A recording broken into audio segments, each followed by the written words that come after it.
Gabi ng kasal sa rehiyon ng Cordillera, si Nina, ang magandang ikakasal na Ifugao, ay nanginginig sa ilalim ng kumikislap na liwanag ng kandila. Ang ngiting nagniningning kanina ay biglang nawala nang ang tingin ni Seth, ang matipuno at aygorot na kanyang asawa, ay naging malamig. Sabi niya nang may galit, wala ka ng birheng pagkababae. Namatay ang mga salita ni Nina. Si Seth, ang lalaking labis niyang minamahal, ay umiwas sa kanya dahil sa isang malupit na katotohanan na lagi niyang sinusubukang itago. Tinatanong siya kung ilan ang mga taong natulog niya, at walang awa siyang pinalayas mula sa kanilang tahanan sa gitna ng malamig na gabi. Nakiusap si Nina, sinisikap na ipaliwanag na siya ay ginahasa ng kanyang amang buhay, si Dalton. Ngunit si Seth, na laging ipinagmamalaki ang kanyang lakas at katarungan, ay bulag na naniwala sa mga malisyosong tsismis. Sa kawalang pag-asa, si Nina ay tumungo sa matarik na bangin, kung saan ang mga hangin ay umuugong na parang mga hikbi ng tadhana. Siya ay tumalon sa kailaliman, nagtapos ng isang buhay na puno ng kahihiyan. Ngunit sa isang nakakabiglang pagkakataon, si Dalton, ang taong sumire sa kanyang buhay, ay nagligtas kay Nina. Tinawagan niya si Seth at naghasik ng mga kasinungalingan, si Nina ay tumakas kasama ang ibang lalaki. Lumipas ang panahon, si Nina ay namuhay na nag-iisa, nag-aalaga sa kanyang munting anak na si Maria. Si Maria ang lahat ng pag-asa at aliw ni Nina. 8 taon ang lumipas, bumalik si Dalton, muling bumangon ang mga alaala ng nakaraan. Nais niyang gahasain si Nina. Ngayon, hindi na siya ang mahina at takot na dalaga. Siya ay humawak ng kutsilyo at tinaga si Dalton ng isang nakamamatay na suntok. Nasaksihan ito ni Maria. Ang kanyang nakagigimbal na sigaw ay umabot sa mga ulap. Alam ni Nina na kailangan niyang harapin ang mga kahihinatnan ng kanyang ginawa. Ang tanging desisyon na mayroon siya ay ipagkatiwala si Maria kay Seth upang alagaan. Nang araw na dinala ni Nina si Maria, si Seth ay nakatayo sa harap ng altar, naghahanda na magpakasal sa ibang babae. Tinanong ng pastor, Seth, pumapayag ka bang? Tahimik si Seth. Ang sandali ay tila walang hanggan. Sa wakas, tumango siya. Ang mga salin ng sakit ay tumaga sa puso ni Nina. Ang lalaking labis niyang minamahal, ang taong inaasahan niyang magpapatawad, ay ngayon ay pagmamayari na ng iba. Pagkatapos ng seremonya, habang si Seth at ang kanyang mga kaibigan ay masayang nagsasaya, lumapit si Nina. Nagtaka si Seth nang makita ang babaeng kanyang minahal. Ibinigay ni Nina si Maria sa kanya, at nang bumagsak siya sa lupa, nawalan siya ng malay. Dala siya ni Seth sa silid, puno ng pagdaramdam ang kanyang mga mata. Ngunit nang magising si Nina, muli siyang nagalit. Akala niya ay sinisira ni Nina ang kanyang kaligayahan, at isang beses pa, pinalayas siya mula sa kanyang tahanan. Si Maria ay tumakbo kay Nina, umiiyak at nagsasabing hindi siya tatanggap ng masamang ama. Niyakap ni Maria ang kanyang ina, pinapakalma si Nina gamit ang lahat ng pagmamahal na kaya ng isang bata. Dinala ni Nina si Maria sa kanilang lumang tahanan, kung saan sila ay masaya. Ang mga alaala ay bumalik. Masakit at matamis na magkasama. Binuksan niya ang pinto ng silid, at ang mga nakakatakot na larawan ng gabi ng kasal ay muling bumangon. Agad niyang dinala si Maria palayo roon. Sa paglabas ng pinto, nakatagpo sila kay Jiro, ang matalik na kaibigan ni Seth.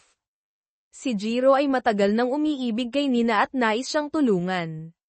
Dahil ayaw niyang magdusa si Maria, pumayag si Nina na magpahinga sa bahay ni Jiro.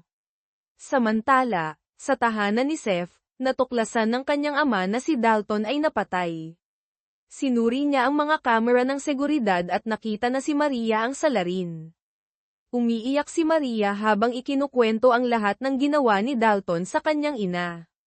Ngunit hindi naniwala ang ama ni Seth sa kanyang anak, mas pinaniwalaan niya ang mga kasinungalingan ni Dalton. Si Nina ay nawawalan ng pag-asa. Ang dalawang lalaking pinakamamahal niya, ang kanyang asawa at ama ng kanyang asawa, ay hindi naniniwala sa kanya. Siya ay sumigaw, Inilabas ang lahat ng damdaming naipon sa loob ng 9 na taon. Kinabukasan, pumunta si Seth sa bahay ni Jiro at nagmungkahi ng DNA test para kay Maria. Siya ay nag-aalala, ayaw niyang maniwala na ito ay totoo, ngunit umaasa rin na hindi siya niloko ni Nina. Ang resulta ng pagsusuri ay nagpapatunay na si Maria ay tunay na anak ni Seth. Agad siyang naghanap kay Nina, pinagsabihan siya ng galit, tinanong kung bakit itinago niya ang katotohanan ito sa loob ng 9 na taon, at kung bakit niya dinala ang kanilang anak sa araw ng kanyang kasal. Si Nina ay nagdurusa, hindi siya makapagsalita ng katotohanan na siya ay pumatay. Nagpasya siyang tahimik na tiisin ito. Pagkatapos, dinala niya si Maria sa bahay ni Seth. Si Maria ay umiiyak, nagmamakaawa sa kanyang ina na huwag siyang iwan. Pinakalma ni Nina ang kanyang anak, nangako na sa paglipas ng panahon, tiyak na makikita niya ito muli. Dinala ni Seth si Maria sa loob ng bahay, ngunit, matapos ang ilang hakbang, tumalikod si Maria at tinawag ang kanyang ina. Ang tawag ng kanyang anak ay parang isang saksak sa puso ni Nina. Pagkatapos bumalik sa kanilang lumang tahanan, kinuha ni Nina ang isang talaarawan at pinagsaluhan ang kanyang huling hangarin. Pagkatapos, tumakbo siya patungo sa bangin, kung saan siya ay minsang nagtangkang magpakamatay 9 na taon na ang nakalipas. Nabasa ni Jiro ang talaarawan ni Nina at nagpunta siya kay Seth upang sabihin sa kanya ang lahat. Hindi naniwala si Seth, iniisip na si Nina ay muling tatakas kasama ang ibang lalaki.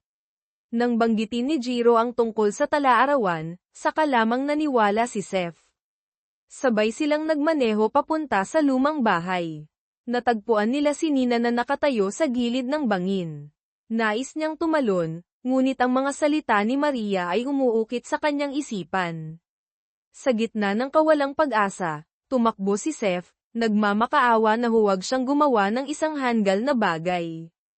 Tumingin si Nina sa lalaking hindi nagtitiwala sa kanya, itinapon niya ang kanilang alaala sa bangin, at nagmadaling umalis.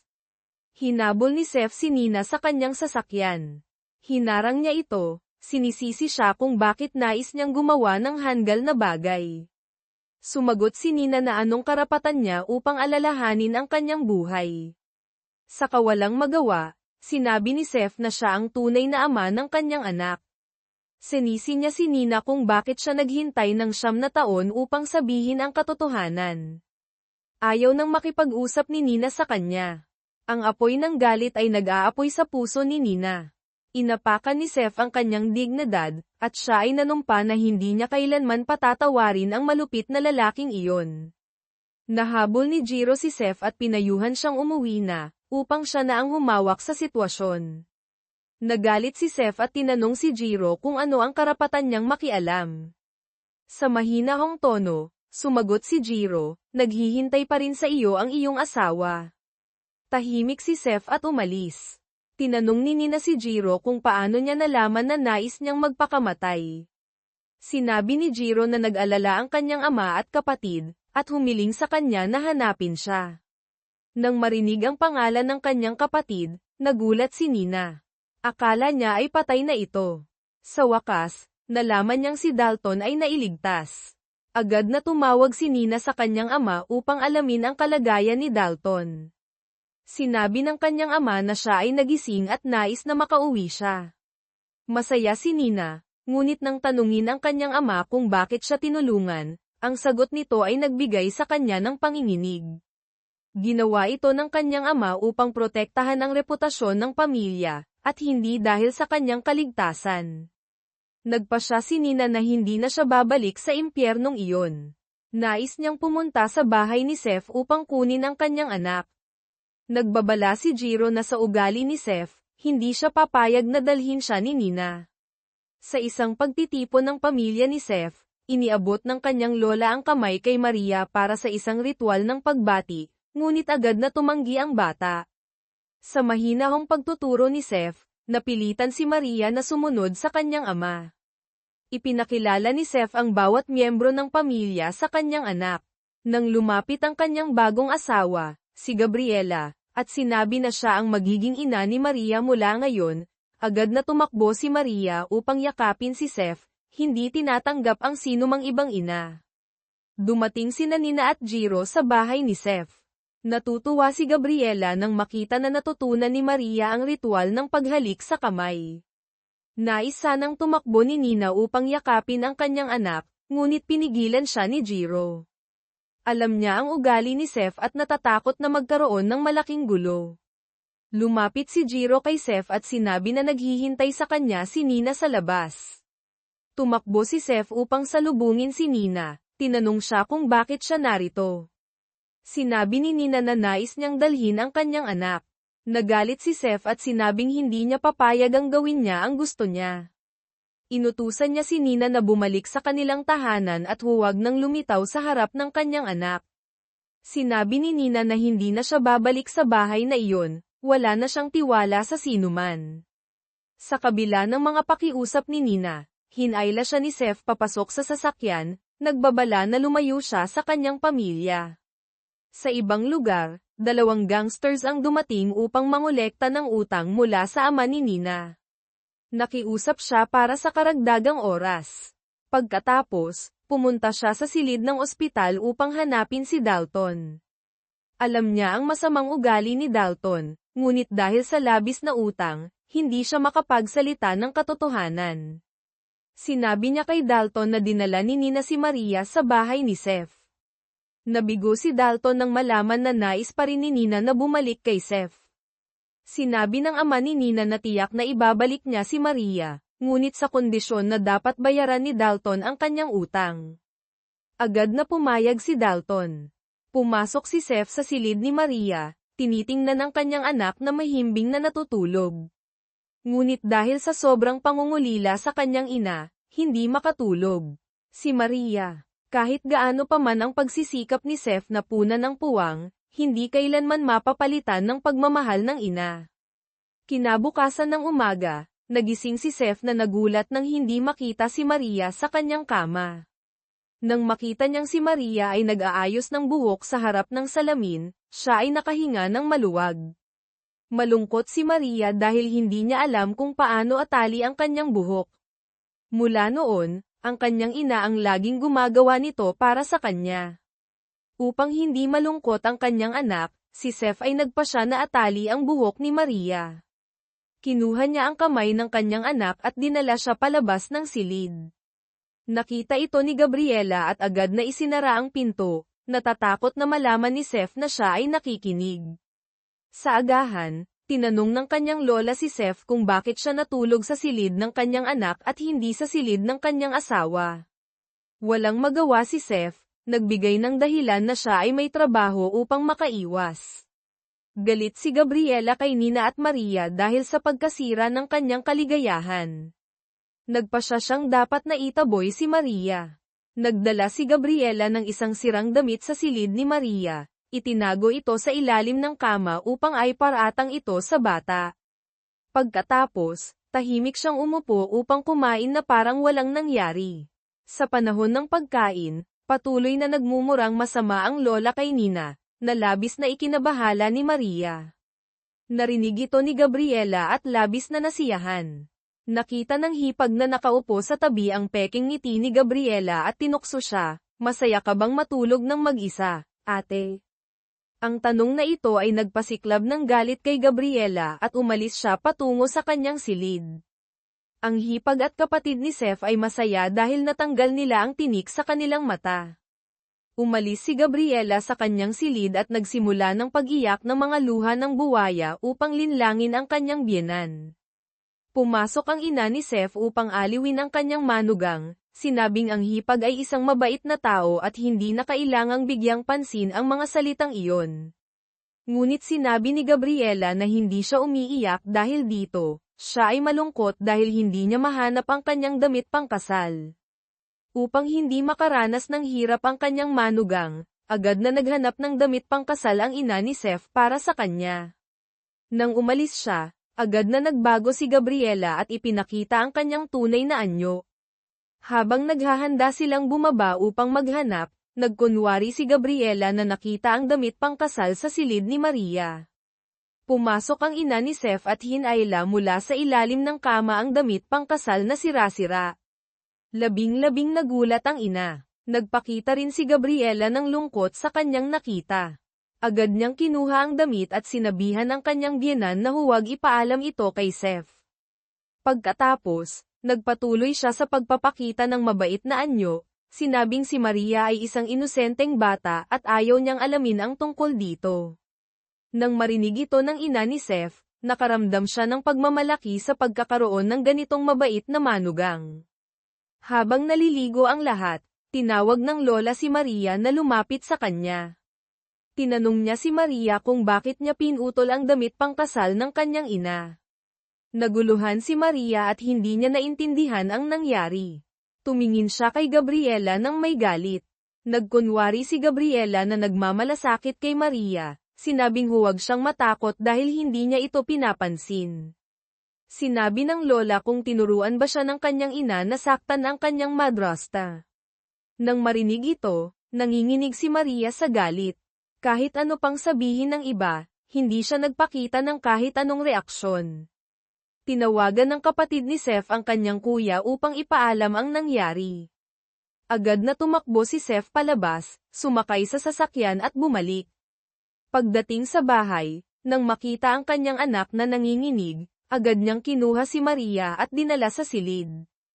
Tinanong ni Seth kung ano ang nangyari, ngunit walang sagot na nakuha. Sa oras na iyon, labis na natatakot si Maria. Nang makita ni Seth ang kanyang anak sa ganitong estado, nagalit siyang bumaba sa bahay at tinanong ang lahat kung ano ang ginawa nila kay Maria. Walang sino man ang naglakas ng loob na magsalita. Tanging si Gabriela ang umako ng lahat ng kasalanan. Sinabi niya na nais niyang maligo si Maria upang maging mas malapit sa bata. Ngunit akala ni Maria ay nais niyang agawin ang pwesto ng kanyang ina kaya nangyari ito. Nakalusot ang kawawang mukha ni Gabriela kay Seth. Wala nang nasabi si Seth at nagmadaling umalis upang hanapin si Nina. Sa pagkakataong ito, tanging ang kanyang tunay na ina ang makakatulong kay Maria na makawala sa takot. Pag-alis ni Seth, tinanong ng hipag si Gabriela kung bakit siya nag-imbento ng isang kwentong kasinungalingan. Nagsimula si Gabriela na mag-alala at hindi makapagsalita. Pinagtanggol siya ng ina ni Seth, sinabing siya ang hindi pumayag na ipaalam ito kay Seth. Nang makita ni Gabriela ang suporta ng kanyang biyenan, agad siyang naging mayabang. Walang ibang paraan si Seth kundi ang magpunta kay Nina upang humingi ng tulong. Labis na nagalit ang kanyang biyenan at Gabriela nang makita si Nina.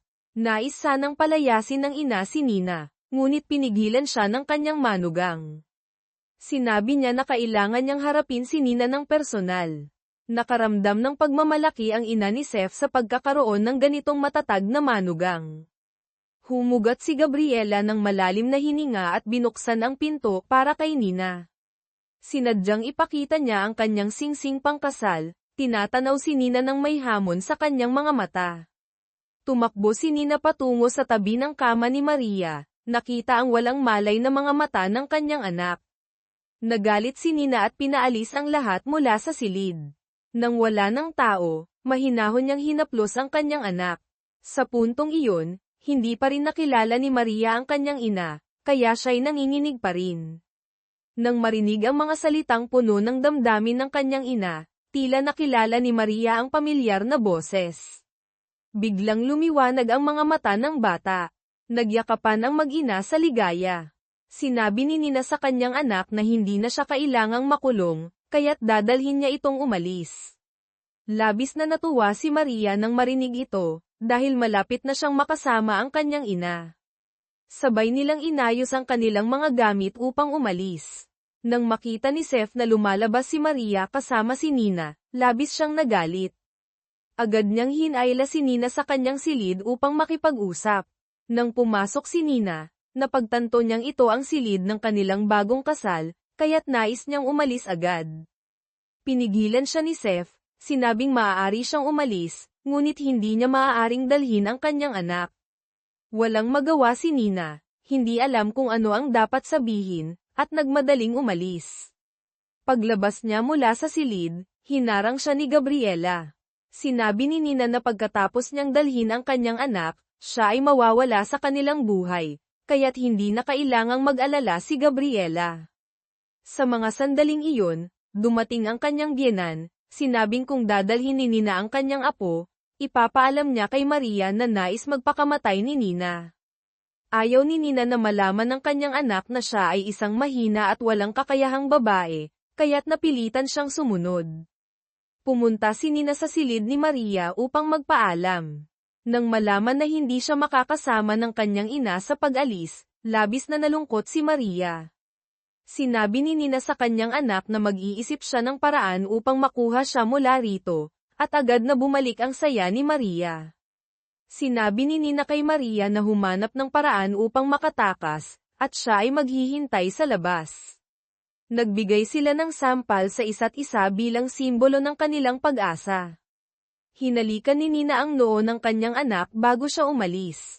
Pumunta si Nina sa kanilang lumang bahay, kinuha ang kanyang tala-arawan, at sumulat na dadalhin niya ang kanyang anak palayo dito at iiwasan ang mga masasamang tao. Sa pagkakataong ito, labis na namimiss ni Maria ang kanyang ina, kaya tiningnan niya ang labas ng bintana, umaasang darating ang kanyang ina. Dinalhan ni Seth ng pagkain si Maria sa kanyang silid, ngunit nananatiling galit si Maria dahil sa paghihiwalay sa kanila ng kanyang ina, kaya't hindi siya nagbigay pansin. Sinabi ni Maria na hindi siya kakain kung wala ang kanyang ina sa tabi. Walang magawa si Seth, ngunit bilang isang bata, nang makita ang masarap na pagkain, hindi niya mapigilan ang kanyang damdamin. Ibinaba ni Seth ang pagkain at umalis na lamang. Matapos umalis si Seth, kumagit si Maria sa isang piraso ng cake, at inilagay ang lahat ng pagkain sa kanyang malita, upang makasama ang kanyang ina habang tumatakbo. Pumasok si Gabriela at ibinigay kay Maria ang isang cellphone. Sinabi niya na sa cellphone ay naroon ang numero ni Jiro, kung sakaling nais ni Maria na makausap ang kanyang ina. Tumingin si Maria kay Gabriela, at kahit na siya ay masaya sa loob, nagkunwari pa rin siyang walang pakialam. Pag-alis ni Gabriela, agad na tumawag si Maria kay Jiro. Ibinigay ni Jiro ang telepono kay Nina. Tinanong ni Maria ang kanyang ina kung may nakakaalam na ba sa kanilang plano.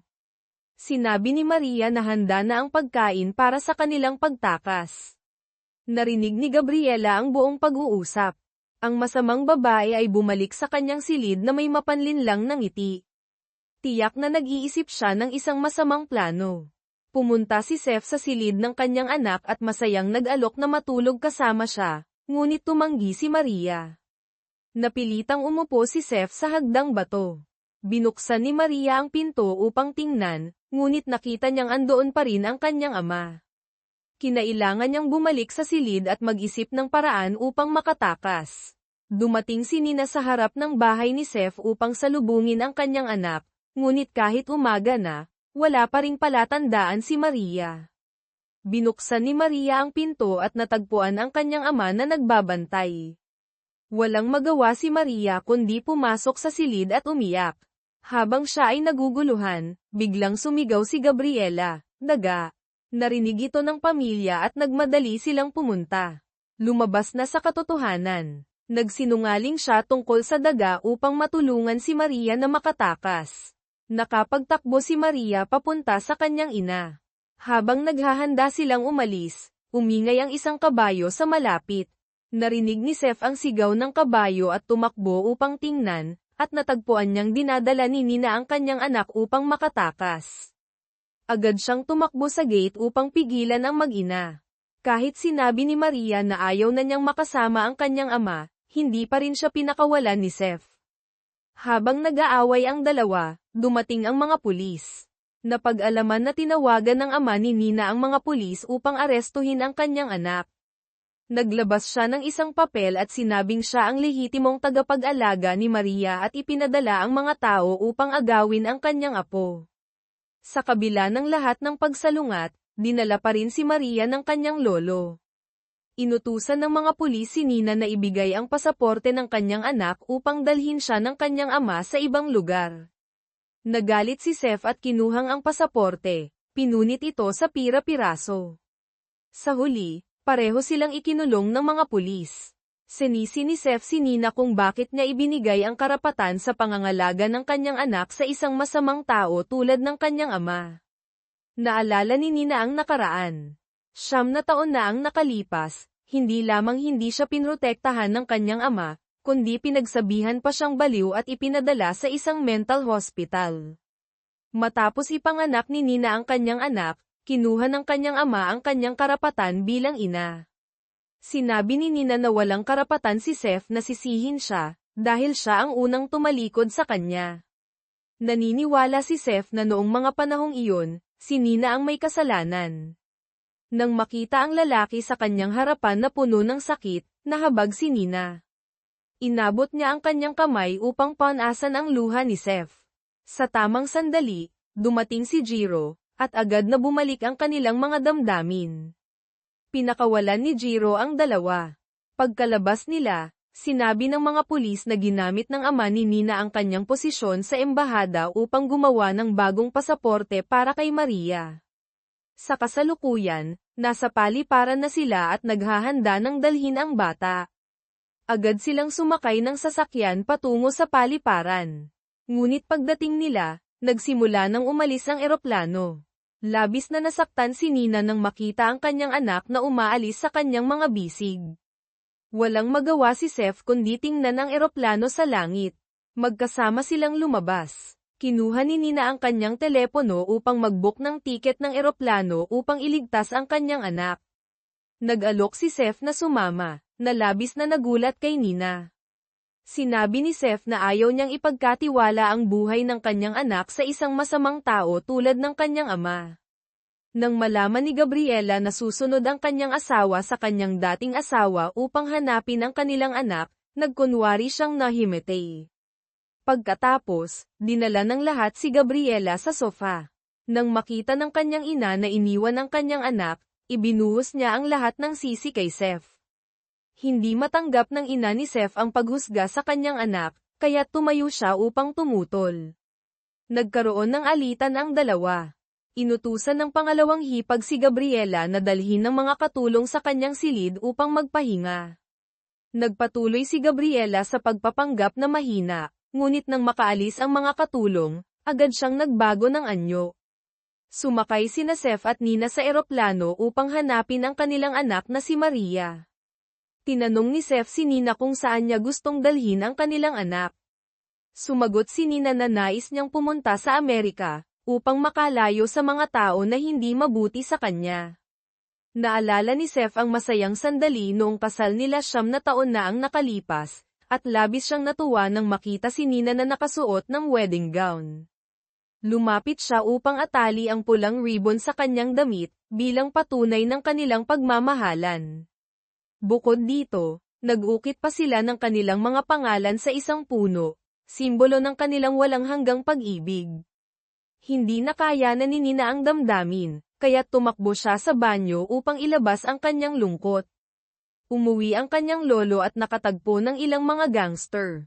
Inutusan niya ang kanyang mga tauhan na dalhin si Maria upang makatakas. Isinara nila ang bata sa isang sasakyan at dinala siya sa isang bahay sa labas ng bayan. Pagdating doon, tumanggi si Maria na bumaba ng sasakyan. Inutusan ng kanyang lolo ang mga tauhan na hilahin siya sa harap ng bahay. Umiiyak si Maria at humihiling na dalhin siya pabalik sa kanyang mga magulang. Sa kabila ng mga pakiusap ni Maria, nanatiling kalmado ang kanyang lolo at inutusan ang mga tauhan na ikulong ang kanyang apo sa isang silid. Nakita ni Maria ang isang malita at naisip ang tungkol sa cellphone. Nang makalabas ang mga tauhan, binuksan niya ang malita at kinuha ang cellphone upang tawagan si Jiro. Sinabi ni Maria na papunta na ang kanyang mga magulang upang iligtas siya. Tumili siya sa sobrang saya. Binuksan ng kanyang lolo ang pinto at kinuha ang cellphone. Nang makita ni Jiro na naputol ang tawag, nag-alala siya na may nangyaring masama. Sa gabi, tinawagan niya si Seth upang ipaalam ang balita. Nang malaman na ligtas ang kanyang anak, nakaramdam ng ginhawa ang dalawa. Nais ni Jiro na makausap si Nina, na nagpasiklab ng galit kay Seth, kaya't pinutol niya ang tawag. Tinukoy ni Seth kay Nina ang kanyang ugnayan kay Jiro. Ayaw ni Nina ng pagtatalo, kaya't umalis siya. Sinundan siya ni Seth at tinanong kung ano ang relasyon niya kay Jiro. Sinabi niya na hindi ito may kinalaman sa kanya at wala siyang karapatang mag-utos sa kanya dahil kasal na siya. Wala nang masabi si Seth at pumasok sa bahay. Nagulat si Nina nang malaman na alam ni Seth na dati siyang nanirahan doon. Tinanong niya kung nakapunta na ba siya roon. Sumagot si Seth na 1 taon pagkatapos, pumunta siya roon upang pakinggan ang paliwanag ni Nina.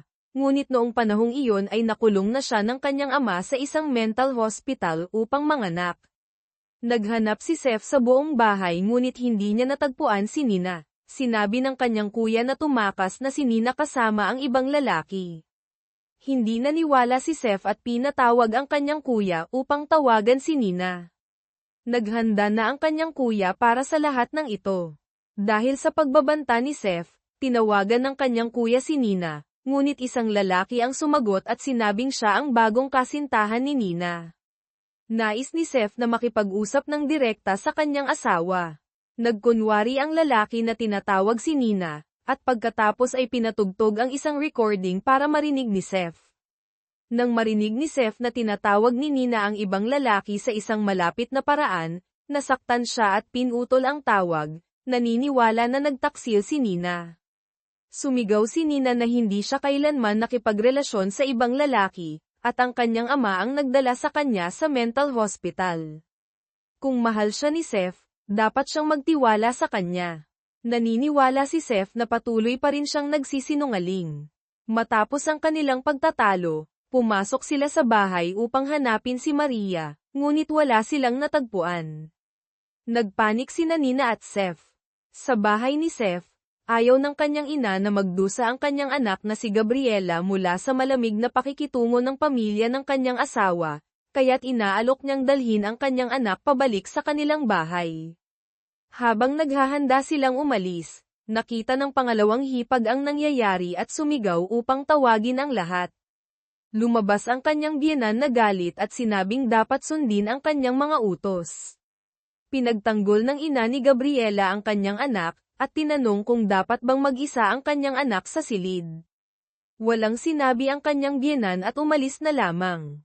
Nang umalis sila, bigla ang tumakbo ang kanyang biyenan na may hawak na baril, na nagdulot ng gulat sa lahat.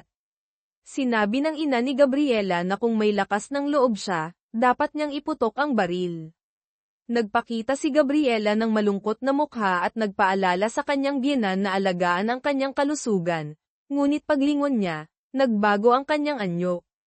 Walang magawa ang kanyang biyenan kundi panoorin ang kanyang manugang na umalis, at hindi siya nagkaroon ng lakas ng loob na iputok ang baril. Nagdulot ito ng ginhawa sa lahat. Umuwi si Gabriela sa bahay ng kanyang ina, at nang makita ang sirang bahay, nagalit siya. Naisip niya na bilang isang magandang babae, hindi siya dapat naninirahan sa isang maruming bahay, kundi dapat sa isang marangyang vilya na may mga katulong. Nangako siya na ipapapakiusap niya kay Seth na ibalik siya. Nang marinig ni Nina ang katok sa pinto, nagmadali siyang bumukas at nakita ang isang grupo ng mga gangster na nakatutok ng baril sa kanyang ulo. Nagsabi ang kanyang ama na may utang siya, kaya't narito ang mga ito upang mangolekta. Nagkunwari si Nina na tumatawag sa kanyang ama, at kinuha ang isang vase at pinukpok ang ulo ng isang lalaki, at ginamit ang payong upang saktan ang isa pang lalaki. Nakapagtagumpay si Nina na makatakas, at ang mga kapitbahay ay nagtipon upang protektahan siya at paalisin ang mga gangster. Tinawagan ng kanyang ama si Nina at sinabi na kung nais niyang makita si Maria, kailangan niyang humingi ng tawad sa kanyang kuya. Nang marinig ang pangalang Dalton, natakot si Nina, ngunit dahil nais niyang iligtas ang kanyang anak, tumango siya. Kinuha ni Dalton ang isang singsing at sinabi na kung tatanggapin ni Nina ang kanyang alok na magpakasal, tutulungan niya ang kanyang ama na bayaran ang lahat ng utang. Noong gabi ring iyon, nagplano sina Nina at Seth kung paano iligtas ang kanilang anak.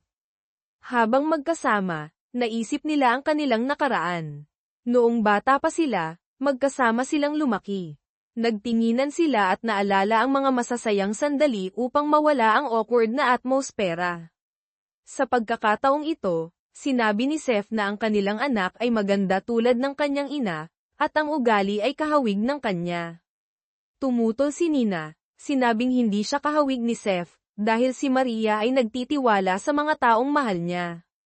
Ang sinabi ni Nina ay parang patalim na tumama sa puso ni Seth, na nagdulot ng sakit sa kanya.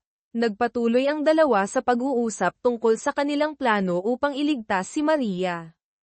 Ang kagandahan ni Seth ay hindi nakaligtas kay Nina, habang si Seth naman ay hindi makaalis sa kabaitan ni Nina. Sa ganitong paraan, sabay silang nakatulog. Matapos magising, abala si Seth sa pagtingin sa magandang mukha ni Nina. Ang kanyang mga mata ay puno ng pag-ibig para sa dalagang nasa kanyang harapan. Nang subukan niyang hawakan ang mukha ni Nina, naisip niya ang singsing sa kanyang daliri na nagpapaalala sa kanya na siya ay may pamilya na. Huminga siya ng malalim. Nagising na rin si Nina. Magkasamang nagtinginan ang dalawa, at ang paligid ay naging tahimik na tila kakaiba. Sa bahay ni Seth, humiling ang kanyang biyenan kay Jiro na dalhin si Gabriela pabalik. Masaya si Gabriela, ngunit ang kanyang mga magulang ay matigas na hindi siya pinapayagang bumalik sa bahay na iyon. Nagkunwari si Gabriela na nais niyang makipag-usap kay Jiro, dahil sa lahat ng pagod na ginawa nito upang makapunta doon. Bago umalis, nagbigay siya ng babala sa kanyang ina na huwag gumawa ng gulo. Sa pagkakataong ito, hindi sinasadyang nasabi ni Seth na si Maria ay maganda tulad ng kanyang ina, ngunit ang kanyang ugali ay nagmula sa kanya. Agad na tumugon si Nina, hindi kahawig ni Maria ang ama niya. Nagtitiwala ang batang iyon sa mga taong mahal niya. Ang sinabi ni Nina ay parang talam na tumama sa puso ni Seth, na nagdulot sa kanya ng sakit. Muling nag-usap ang dalawa tungkol sa kanilang plano upang iligtas ang kanilang anak. Ang banayad ngunit matatag na kagandahan ni Nina ay hindi nakaligtas kay Seth, habang si Nina naman ay nahihirapang iwasan ang taos-pusong tingin ni Seth. Ang paligid ay tahimik, tanging ang bahagyang paghinga ng dalawa ang maririnig. Sa bahay ni Seth, humiling ang kanyang biyenan kay Jiro na dalhin si Gabriela. Masaya si Gabriela sa loob, ngunit nagkunwari siyang naguguluhan. Ang kanyang mga magulang ay patuloy na nagtatangkang pigilin siya na bumalik sa masamang bahay na iyon. Malumanay niyang sinabi, gusto kong makipag-usap kay Jiro, dahil siya ay nagpunta rito. Bago siya sumama kay Jiro sa sasakyan, inis na tumingin siya sa kanyang ina, na tila nagbabala na huwag maging labis. Pagkaalis nila, nagsimula ng magpanggap si Gabriela. Umiiyak siya, nagrereklamo tungkol sa kanyang kapalaran dahil kay Seth na nag-iisip tungkol sa kanyang dating asawa. Bumaligtad si Jiro, na mahinahon na nagsabi, si Seth ay kasama si Nina upang iligtas si Maria, wala nang ibang dahilan. Agad na hiniling ni Gabriela na personal na dumating si Seth upang kunin siya. Tumango si Jiro, at umalis na may panghihinayang. Lumabas ang tunay na pagkatao ni Gabriela, ang kanyang mga mata ay naging malamig. Sa ibang bahagi ng kwento, natagpuan ni Seth ang lugar kung saan nakatago si Maria. Nang makita siya ng kanyang anak, labis na natuwa si Maria. Nagduda ang isang tauhan nang makita ang kanilang saya, kaya't lumingon siya sa bintana ngunit walang nakitang hindi pangkaraniwan. Matalino si Maria. Nagpasya siyang humingi ng pahintulot na pumunta sa banyo upang malihis ang atensyon ng tauhan. Pumasok siya sa banyo at binuksan ang bintana. Agad na sinagip ni Seth si Maria. Habang tumatakbo sila, aksidenteng nahulog ang ilang mga lata, na nagdulot ng malalakas na tunog, na nagpagulat sa tauhan. Agad siyang tumakbo upang tingnan, at tinanong si Maria kung ano ang ginagawa niya. Bago pa siya makapagsalita, si Seth ay umabante at sinuntok ang tauhan, na nagdulot sa kanya ng pagkawala ng malay. Agad na tumakas ang mag-ama. Nang makita ni Nina ang kanyang anak, siya ay labis na masaya. Nais nilang umalis, ngunit isang grupo ng mga pulis ang dumating at hamarang sa kanilang daan. Ang kanyang lolo, na may ngiti sa kanyang mukha, ay nag-utos na arestuhin si Seth. Umiiyak si Maria at mahigpit na niyayakap ang kanyang ama. Sumigaw si Nina, "Ano ang ginagawa mo?" Si Seth ay nagngangalit at sinabi kay Nina, may utang siyang €1,000,000 at nais niyang gamitin si Maria upang makabayad. Tumingin si Seth sa mata ng kanyang lolo at mariing sinabi, "Ibalik ang aking karapatan sa pag-aalaga kay Maria, at babayaran ko ang utang na €1,000,000. Ngunit ang ganid na matanda ay ngumisi at sumagot, €2,000,000. Dahil sa kaligtasan ng kanyang anak, napilitan si Seth na sumang-ayon. Pumunta si Nina sa ospital at humarap kay Dalton. Labis ang saya ni Dalton, na akala niya ay nagbago na ang isip ni Nina at pumayag ng magpakasal. Lumapit si Nina at tinanong si Dalton kung bakit sinabi niyang may kasintahan siya nang dumating si Seth. Tumawa si Dalton at ikinwento ang nangyari 8 taon na ang nakalipas, nang isilang ni Nina si Maria. Inayos niya ang isang tao upang alagaan si Nina, gamit ang isang recorder upang i-record ang mga salitang sinasabi ni Nina sa kanyang anak. Gumawa siya ng kwento, lumikha ng isang perpektong kasintahan. Nagulat si Nina at hindi makapaniwala na ang kanyang nakatatandang kapatid na kanyang pinagkakatiwalaan ay kayang maging ganoon kababa. Ngumisi si Dalton at sinabi, "Dapat mong malaman ang iyong lugar, kung nais mong tulungan ko ang iyong ama sa pagbabayad ng utang." Kinuha niya ang isang singsing mula sa drawer, ang kanyang mga mata ay naglalagablab. Matigas na sumagot si Nina, "Hindi na kailangan. Nakabayad na si Seth ng utang ng aking ama." Pagkatapos sabihin ito, lumakad siya palayo, iniwan si Dalton na nagalit at may galit na mukha. Bumalik sa kanilang boarding house, nag-ayos ng kanilang mga gamit ang dalawa, handang umuwi. Dumating si Jiro sa paliparan ng maaga upang salubungin ang tatlo. Habang inaayos ang kanilang mga bagahe sa sasakyan, hinayla ni Jiro si Seth sa isang sulok at sinabi, umalis na si Gabriela pabalik sa bahay ng kanyang ina. Sinasabi niya na hindi niya kayang tiisin na patuloy mong naiisip ang iyong dating asawa. Nais niyang ikaw mismo ang pumunta upang kunin siya. Nang marinig ito ni Seth, napabuntong hininga na lamang siya. Sinabi niya kay Maria na pupunta siya kinabukasan upang bisitahin siya. Nawalan ng pag-asa si Maria at mahigpit na humawak sa kamay ng kanyang ama. Habang unti-unting nawawala ang silweta ni Seth, naramdaman din ni Nina ang pangungulila. Pumunta si Seth sa bahay ni Gabriela. Nang marinig ang boses ng kanyang asawa, labis na natuwa si Gabriela, ngunit nagbigay siya ng babala sa kanyang ina na huwag magsalita ng hindi maganda. Lumabas siya, tumingin kay Seth, at mahigpit na niyakap ang kanyang dibdib, na nagtatapat, "Tiyak na ipapakita ko sa iyo na makakalimutan mo si Nina." Nang marinig ito, tumango si Seth. Dinala ni Jiro si Nina at Maria pabalik sa bahay. Sa daan, narinig nilang sinabi ng hipag na sa gabing iyon, opisyal na magpapakasal sina Seth at Gabriela. Parang gumuho ang mundo ni Nina. Sobrang sakit, tila parang may libu-libong talam na sumasaksak sa kanyang puso. Isinara ni Seth ang pinto ng silid ng kasal kasama si Gabriela. Pumasok si Gabriela na may ngiti sa kanyang mukha, puno ng tagumpay. Nag-alinlangan si Seth, nag-isip, at sa huli, pinili niyang pumasok. Alam ni Nina na tinanggap na ni Seth ang pagiging kasama ng ibang babae, kaya't siya ay nawawalan ng pag-asa. Pumunta siya sa kanilang lumang bahay, kung saan sila ay masayang namuhay. Dumating siya sa puno kung saan nila inukit ang kanilang mga pangako. Sa sakit na nararamdaman, ginamit ni Nina ang kanyang mga kamay upang durugin ang mga salitang inukit sa puno. Sa puntong iyon, siya ay labis na nawawalan ng pag-asa, na tila hindi na niya kayang maramdaman ang sakit. Kinabukasan, nagbalik si Nina sa bahay at natagpuan si Jiro na natutulog sa harap ng kanyang silid.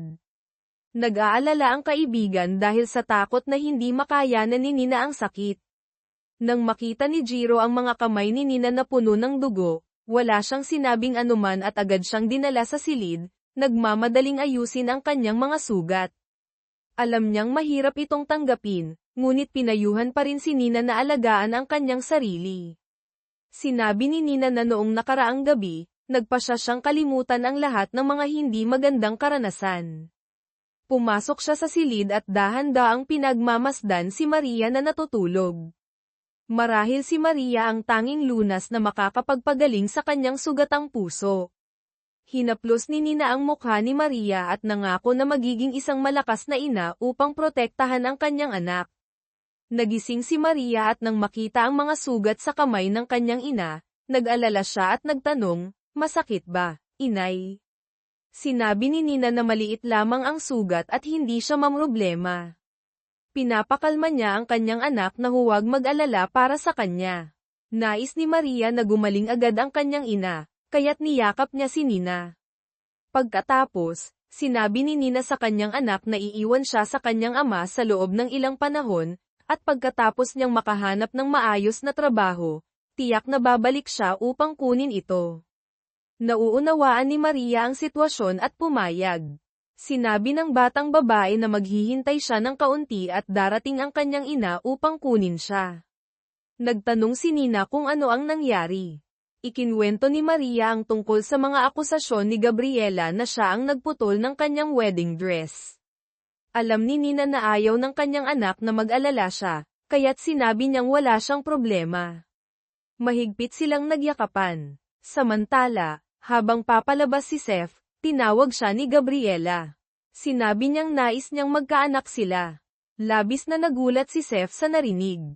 Huminga si Seth ng malalim at sinabi na hindi ito ang tamang panahon para magkaroon ng anak. Sumunod si Gabriela. Hinawakan ang kanyang kamay at sinabi na handa siyang tanggapin ang pansamantalang hindi pagkakaroon ng anak, ngunit umaasa siyang hindi niya makakalimutan ang pangako noong nakaraang araw. Nakaramdam si Seth ng pagkakasala at nahirapang tumango, bago nagmadaling umalis. Sa kanyang isipan, labis siyang naguguluhan. Sa itaas, alam ni Maria na ayaw ng kanyang ina na makaharap si Gabriela, kaya't hinawakan niya ang kamay ng kanyang ina at sinabing, "Inay, maging matatag ka. Wala tayong dapat ikatakot." Hinayla niya si Nina palabas ng silid. Magkasama silang tatlong bumaba ng hagdang bato. Nasa ibaba, ang kanyang biyenan ay nakaupo, naghihintay. Lumapit siya at nagalit kay Nina, "Bakit ngayon ka lang bumaba? Hanggang kailan ka magpapaantala?" Minsan, sinabihan pa si Nina ng kanyang biyenan, "Hindi ka ba ang nasa silid ng kasal kagabi kaya't natagalan ka?" Ang mapanlibak na mga salita ng kanyang biyenan ay tila talam na tumama sa mahina niyang puso. Masakit, tumakbo si Nina palabas. Paglabas sa pinto, nakatagpo niya si Seth. Hinarang siya nito at binalaan na huwag dalhin ang kanyang anak. Pinilit ni Seth na umalis si Nina sa lungsod.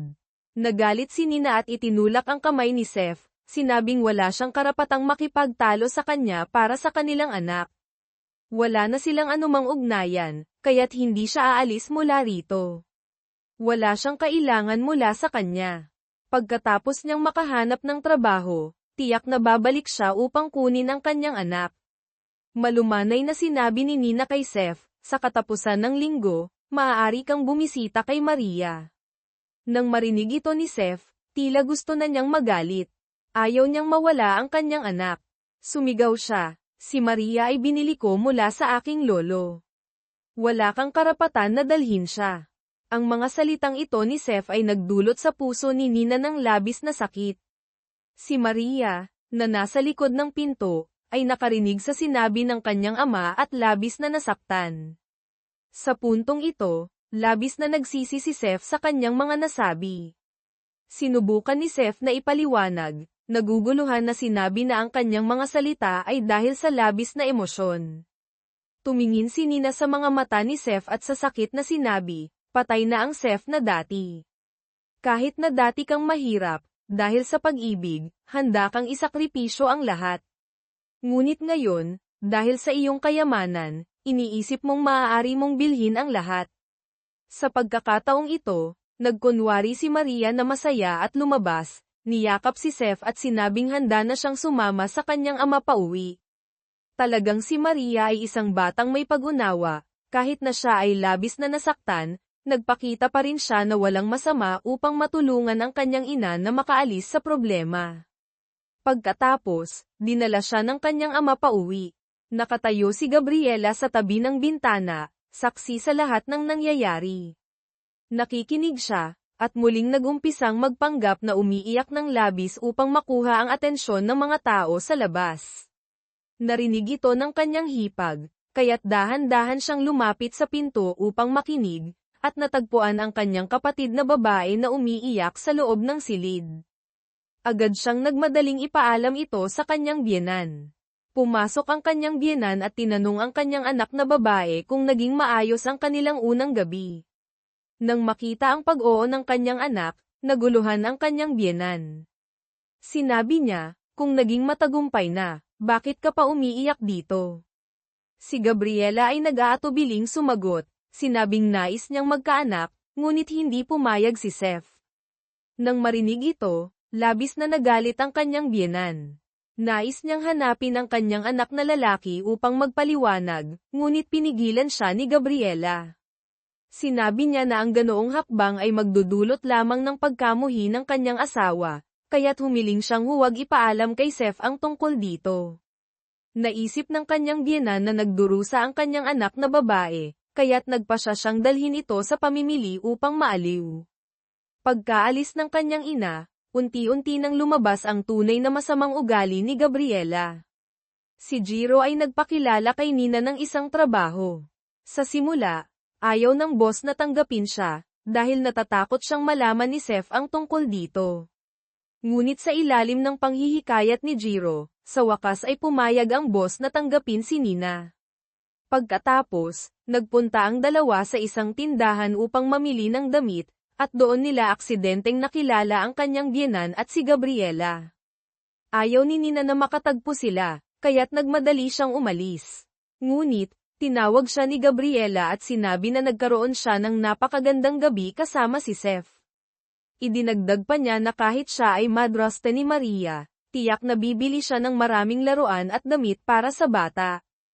Uminit ang mukha ni Nina at sumagot, hindi kailangan ng aking anak na babae ang kahit ano mula sa iyo. Mayroon na siyang ina, maaari kang maging kapatid niya. Ang mga salita ni Nina ay nagdulot ng pagkabughaw kay Gabriela. Pagbalik niya sa bahay, nagkunwari siyang masaya sa harap ni Maria. Sinabi niyang bumili siya ng maraming magagandang damit para sa kanyang anak. Pagkatapos, dinala niya si Maria sa silid upang subukan ang mga damit. Ngunit pagpasok sa silid, agad na nagbago ang ugali ni Gabriela. Itinapon niya ang mga damit sa mukha ni Maria at pinilit itong magbihis ng mag-isa. Siyempre, hindi madaling sumunod si Maria. Binuksan ni Gabriela ang aparador at itinapon ang lahat ng damit na binili ni Nina para sa kanyang anak. Pinaalalahanan pa niya si Maria na puputulin niya ang mga damit nito sa maliliit na piraso at ituturo na siya ang nagputol. Ang malupit na kilos ni Gabriela ay nagdulot ng takot kay Maria. Lahat ng mga damit ay galing sa kanyang ina, kaya't napilitan siyang sumunod sa utos ng kanyang madrasta. Labis na natuwa si Gabriela sa tagumpay ng kanyang plano. Bago siya umalis, hindi niya nakalimutang bantang si Maria, kung darating ang iyong ama upang matulog dito, kailangan mong paalisin siya. Umiiyak si Maria habang yakap ang mga damit na binili ng kanyang ina. Noong gabi, umuwi si Seth at nakita si Gabriela na nakasuot ng nakakaakit na nightgown, naghihintay sa pintuan ng kanilang silid. Walang magawa si Seth kundi sabihin sa kanyang asawa na umakyat na sa kanilang silid, na nagdulot kay Gabriela ng pagkabigo. Pumasok si Seth sa silid ni Maria upang matulog kasama ang kanyang anak, ngunit naalala ni Maria ang banta ni Gabriela, kaya't agad niyang sinabi na nais niyang matulog ng mag-isa. Sa puntong ito, hindi alam ni Seth ang dapat gawin. Nagbigay siya ng halik sa kanyang anak bilang pamamaalam, bago siya umalis. Lumabas si Seth at tumingin sa kanyang silid, ngunit agad siyang umakyat sa silid aklatan upang matulog. Nakita ni Gabriela na mas pinili ng kanyang asawa na matulog sa silid aklatan kaysa sa tabi niya, kaya't siya ay nagalit. Kinabukasan, nang pumasok si Seth sa opisina, labis siyang nagulat sa pagdating ni Nina. Matapos ihatid si Maria sa kanyang silid, lumabas si Seth. Tinawag niya si Jiro at walang salitang inatake ito. Alam ni Jiro na labis na nagdusa si Nina dahil kay Seth, kaya't hindi siya nagpatinag at nakipagbalikan. Ang kanilang pagkakaibigan na itinaguyod sa loob ng maraming taon ay naglaho dahil sa isang babae. Sa gitna ng galit, ibinuhos ni Jiro ang kanyang saloobin at ikinwento kay Seth ang lahat ng pinagdaanan ni Nina sa nakaraang 9 na taon, kasama na ang mga akusasyon at pagkakakulong niya sa isang mental na ospital. Sakit ang naramdaman ni Seth at sinisi si Jiro kung bakit siya naniwala sa mga tao sa labas at hindi sa kanya. Sa matinding pagdaramdam, sumagot si Jiro, dahil mahal ko si Nina.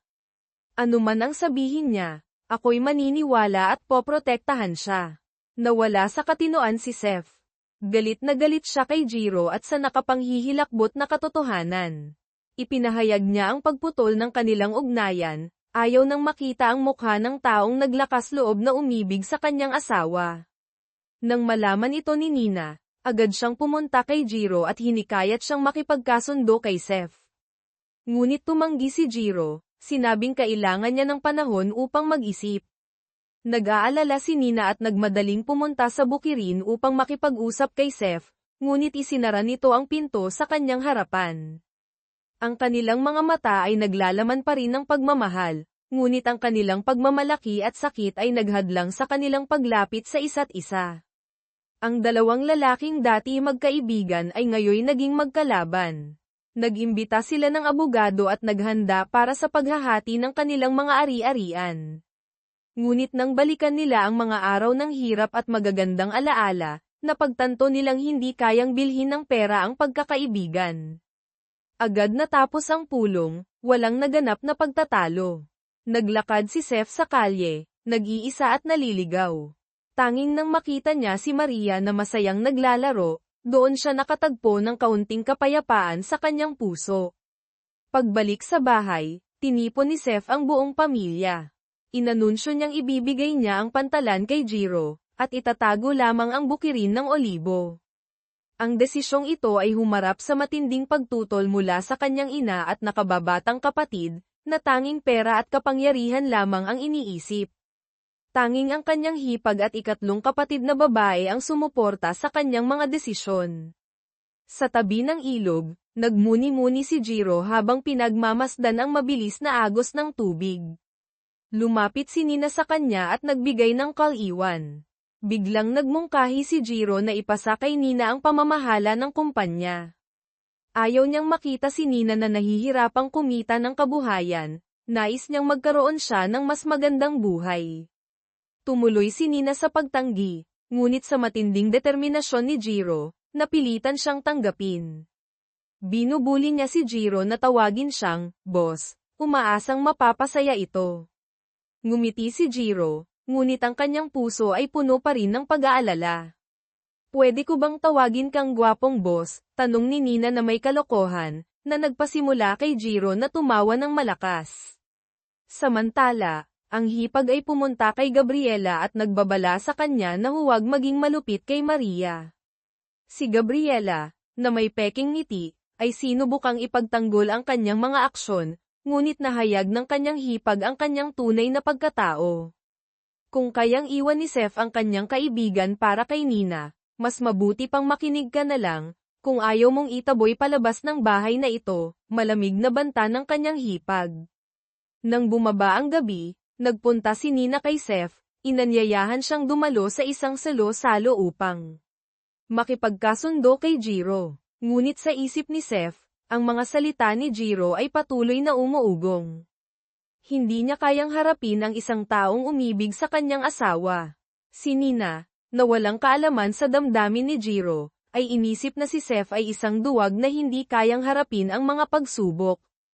Umalis siya na may pagkadismaya, iniwan si Seth na may mga pag-aalinlangan sa kanyang puso.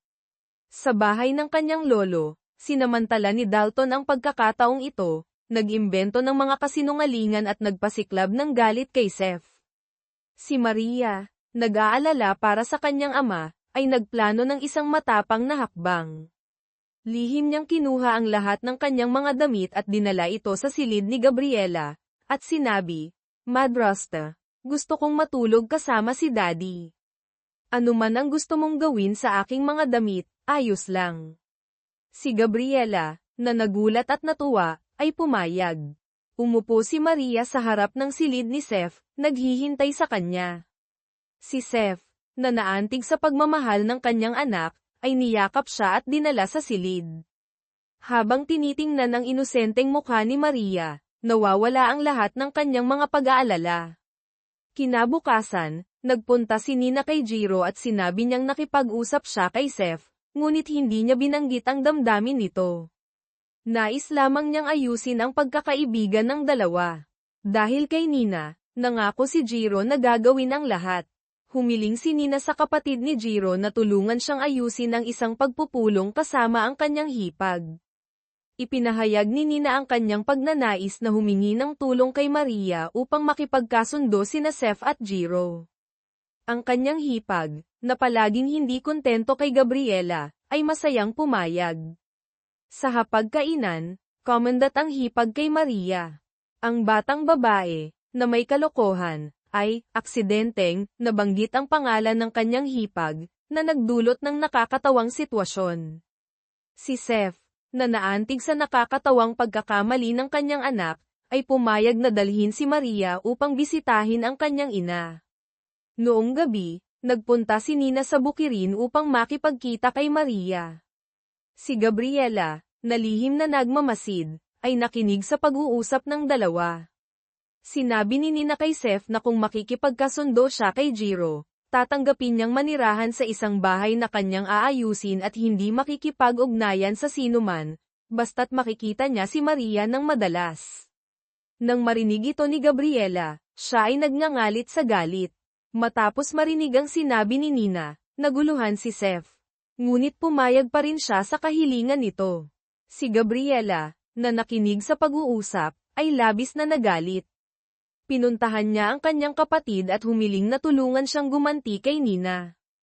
Kinabukasan, nagpunta si Nina sa isang restaurant at biglang nakatagpo ng kanyang lolo. Tinatanong niya ito kung bakit siya biglang bumalik sa bansa. Ang lalaki, na walang kahihiyan, ay nagsabing siya ay namimiss ang kanyang anak na babae at nais siyang bisitahin. Hindi naniwala si Nina. Ang lalaking ito, noong siya ay ginahasa ni Dalton, ay hindi man lang naglakas loob na ipagtanggol siya. Bakit ka nandito? Tanong niya nang may galit. Ipinakita ng kanyang lolo ang kanyang tunay na pagkatao, nandito ako upang gumanti. Nagbetray si Seth sa akin, at ipapabayad ko siya. Nalaman na lamang na lihim niyang kinuha ang lahat ng mahahalagang dokumento ng negosyo ni Seth at iniulat ito sa mga awtoridad. Nagkunwari pa siyang kawawa. Sinabing siya ay tinanggal sa trabaho kaya't kailangan niyang lumapit kay Nina. Naniniwala si Nina sa kanyang ama at nag-alala. Sinabi niyang dapat siyang tumira sa hotel ni Seth upang mas madaling masubaybayan. Kinabukasan, ipinahayag ni Nina kay Jiro na pumayag si Seth na makipagkasundo. Natuwa si Jiro at tinanong kung ano ang ginawa niya upang makumbinsi ang matigas na kaibigang iyon. Napilitan si Nina na magsinungaling. Sinabing napagtanto na ni Seth ang kanyang pagkakamali. Nagduda si Jiro, dahil alam niya ang ugali ni Seth. Sa huli, napilitan si Nina na aminin, gagawin ko. Magpapanggap akong maninirahan sa apartment ni Seth sa loob ng ilang panahon. Kapag nagkasundo na kayong dalawa, dadalhin ko si Maria sa malayo.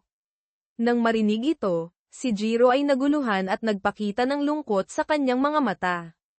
Umalis ka ba? Tumango si Nina. Ayaw kong magdulot ng karagdagang problema sa sinuman. Nagkita sina Seth at Jiro sa kumpanya at dumalo sa isang maliit na salo-salo. Nagkasundo silang ipagpatuloy ang pakikipagtulungan, ngunit mula ngayon, hindi na sila makikipag-ugnayan sa isa't isa at hindi na magiging magkapatid.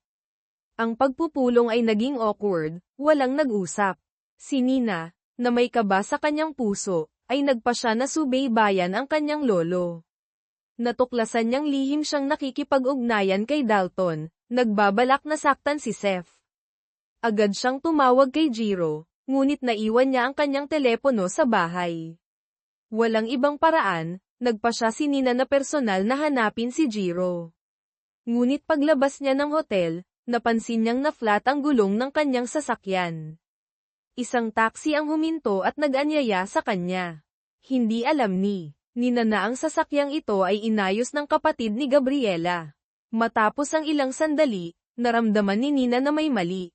Biglang huminto ang sasakyan, at isang grupo ng mga tao ang nagmadaling lumapit at hinayla siya palabas. Si Nina ay sumigaw at lumaban.